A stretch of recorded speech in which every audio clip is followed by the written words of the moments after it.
अरे भाई, social distancing मुश्किल है, काम है, ये बात सही है, मैं मानता हूं आपकी बात। तभी तो हमको लॉकडाउन लगाना पड़ा, क्योंकि हमको मालूम है कि 130 करोड़ लोगों को कंट्रोल करना मामूली बात नहीं है। तभी तो हमने ये निर्णय लिया कि भाई सब लोग घर में रहो। हमको पता था कि सोशल डिस्टेंसिंग का पालन नहीं हो पाएगा। देखिए, उसके बाद भी हाट बाजार से लेकर के बड़े बड़े शहरों में भी मार्केट्स में भीड़ देखे गए। अब हर जगह पुलिस तो डंडा लेके नहीं घूम सकती थी ना। लॉकडाउन लगा रहे हैं तब भी आप सवाल कर रहे हैं, और आप सोशल डिस्टेंसिंग के बारे में कह रहे हैं कि सोशल डिस्टेंसिंग का पालन कैसे होगा। हम तो कह ही सकते हैं, अपील ही कर सकते हैं। अब जनता में अगर कोई जागरूकता नहीं हो और वो स्वयं इन्फेक्शन लेने के लिए तैयार रहे हैं, तो उसका मैं क्या कर सकता हूं। हमने अपने तरफ से पूरी कोशिश की कि सोशल डिस्टेंसिंग का पालन हो, और इसीलिए हमने लॉकडाउन का भी एक ऑप्शन के रूप में चुना। ये जो एक्सपर्ट्स ने क्या बोला था, ये सोशल डिस्टेंसिंग और लॉकडाउन लगने से ये वायरस अपने आप कहीं मार्स या कहीं चले जाएगा, क्या बोल रहे थे? भास्कर जी, अमेरिका के इतने बड़े साइंटिस्ट, जो कि वहां के उस वक्त के अमेरिका के हेल्थ एडवाइजर हैं, एंथनी फॉची जी, उनका क्या आपने बयान नहीं पढ़ा है क्या, या बयान देखा नहीं है क्या? एंथनी फॉची जी सलाह दे रहे थे पूरी दुनिया को, और एक प्रकार से वो, अब उनसे बड़ा कौन हो सकता है साइंटिस्ट, ये बताइए आप, 40 साल से जो देश की सेवा कर रहे हो। एंथनी फॉची से आपका कॉन्वर्सेशन हुआ? मेरी कोई व्यक्तिगत बातचीत नहीं हुई एंथनी फॉची से। नहीं, लेकिन वो आप तो एक तो बोल रहे हैं कि टीवी देख के निर्णय नहीं लेते हैं, लेकिन फौजी आपसे मिला नहीं, तो फौजी को टीवी में देख के आपने निर्णय लिया? टीवी देख करके मेरे कहने का तात्पर्य ये नहीं है। आपका जो सवाल था वो बहुत ही, उसका जनरलाइजेशन आप कर रहे हैं, उस सवाल का सरलीकरण कर रहे हैं सवाल का। सवाल आपका बहुत गंभीर है। आपने पूछा कि आपने निर्णय कैसे लिया। मैंने आपको बताया कि भाई देखिए, हमारे ऊपर देश के 130 करोड़ लोगों की जिम्मेदारी थी, और हम सब चीज को ध्यान में रख रहे थे। तो जो वातावरण में था, जहां से सूचना के स्रोत थे, उसको तो जाहिर है उसको कंसिडरेशन में तो रखना ही पड़ेगा ना। भाई टेलीविजन पे ये चल रहा है, दिन रात बड़े बड़े डॉक्टर्स आकर के बोल रहे हैं। अब मैं नरेश त्रेहान की बात को इग्नोर कैसे करूंगा, आप बताइए भास्कर जी। नरेश त्रेहान कोई छोटा मोटा डॉक्टर है क्या? पद्मश्री उनको दिया गया है और हमने नहीं दिया। नरेश त्रेहान को पद्मश्री पहले ही मिल चुका है, और छोटा मोटा डॉक्टर नहीं। ये इंडियन पब्लिक हेल्थ एसोसिएशन जो है, उसने आपको लेटर्स भेजे हैं, उसमें भी कई सारे एक्सपर्ट्स हैं। उसके अलावा भी कई सारे डॉक्टर्स के ग्रुप्स आपको लेटर भेज चुके हैं कि ये लॉकडाउन लगने से वायरस कहीं नहीं जाएगा, इसका वायरस के ऊपर असर नहीं होगा।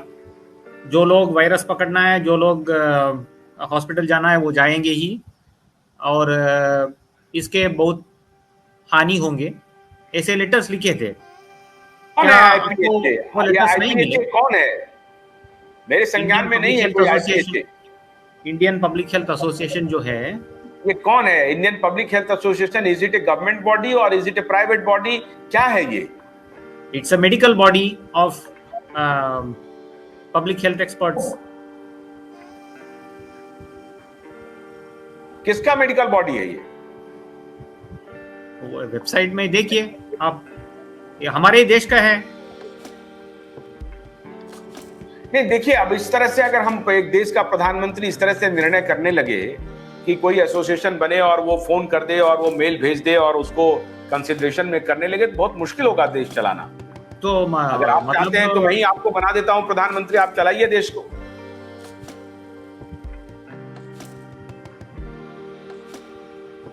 मतलब आप बोल रहे हैं निर्णय लेंगे, जो टीवी में आके सलाह देंगे उसके प्रेशर में आके निर्णय लेंगे, लेकिन जो देखिए, ये ऐसा मैंने नहीं कहा। मैंने कहा कि देखिए, सरकार में एक सिस्टम है, एक सब कुछ ऑर्गेनाइज तरीके से है, अलग अलग समिति है, अलग अलग कमेटियां बनी हुई हैं, और एक से एक एक्सपर्ट हैं, एक से एक विद्वान लोग हैं। बाहर भी जो लोग बोल रहे थे टेलीविजन पे या अखबारों में, वो भी बड़े विद्वान हैं, बड़े प्रतिष्ठित लोग हैं। सबका बहुत बड़ा कंट्रीब्यूशन रहा है देश में, और उन लोगों की राय को मान करके हमने ये निर्णय लिया इसलिए ये कहना कि हमने किसी से राय मशवरा नहीं लिया। अब आप कह रहे हैं आईपीएचए, मैं नहीं जानता हूं कौन सा है ये आईपीएचए। अच्छा, मैं आप ये क्या आईपीएचए का मैं पहली बार आपके मुंह से सुन रहा हूं आईपीएचए का नाम।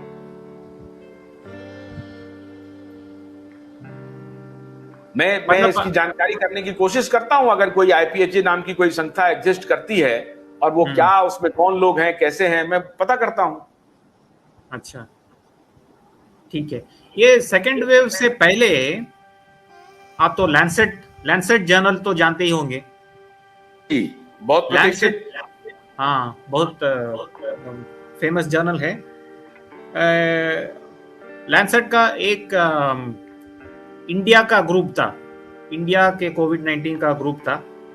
उसमें भी बोल रहे थे कि स्कूल और कॉलेज बंदी नहीं करना चाहिए, ऐसा उन्होंने स्टेटमेंट निकाला लैंसेट में सेकेंड वेव से पहले। तो इसका आपका जानकारी था? ठीक है, आप लैंसेट एक जर्नल है और प्रतिष्ठित जर्नल है। कई बार जो साइंटिस्ट वगैरह होते हैं वो काफ़ी चीज़ों के बारे में बहुत प्रायोगिक होकर के नहीं सोचते हैं, प्रैक्टिकल होकर के नहीं सोचते हैं। और जब हमारे सामने हैंक बेकेटम जैसे लोग हों जिनका इतना लंबा इतिहास हो और 30-32 वर्ष का इतिहास हो मेडिकल केयर को हैंडल करने के लिए और उसके प्रॉब्लम्स और इश्यूज को सॉल्व करने का, तो मैं उनकी सलाह मानूंगा, जो कि WHO एक बहुत बड़ी और एक प्रतिष्ठित ऑर्गेनाइजेशन है WHO, और 70-75 वर्ष का इतिहास है WHO। अब ऐसे WHO के जो इंडिया रिप्रेजेंटेटिव हैं वो जो सलाह दे रहे हैं उनकी बात मानूं या लैंसेट जर्नल की बात मानूं, तो ये तो एक डिबेटेबल विषय हो गया प्रोफेसर साहब। हाँ, डिबेट तो होनी चाहिए, मतलब लेकिन कोई डिबेट के लिए नहीं आ रहे थे ना, वही तो प्रॉब्लम है। डिबेट के लिए तो सारे लोग उपलब्ध थे, बड़े बड़े, तभी तो मैंने आपको कहा कि प्रत्येक दिन टेलीविजन चैनल्स पे डिबेट हो रहे थे और बड़े बड़े डॉक्टर आके बतला रहे थे ये बात। अच्छा, तो फिर से ये साबित हुआ कि आप मीडिया में जो डॉक्टर्स खड़े किए जा रहे हैं उनके सलाह लेके आप निर्णय लेते हैं। मैंने ये नहीं कहा, मैंने कहा कि हमारे यहाँ सिस्टम है, सरकार में एक सिस्टम है हर चीज को जांचने परखने का। वो जांचना परखना भी चल रहा था और उसको भी जांचा परखा गया। मैंने कहा कि बाहर भी जो लोगों से प्रतिक्रियाएं आ रही थी जिसमें कि जो हमारे सिस्टम में नहीं है, सिस्टम के जो बाहर के भी लोग थे वो भी यही बोल रहे थे। तो मेरा ये कहना है कि सिस्टम के लोगों की राय और सिस्टम के बाहर के लोगों की राय, उस दोनों को हमने मिला करके निर्णय लिया। आपको कब ये महसूस आया कि ये वायरस कहीं नहीं जाने वाला है? ये सोशल डिस्टेंसिंग और मास्क और वैक्सीन लगने से भी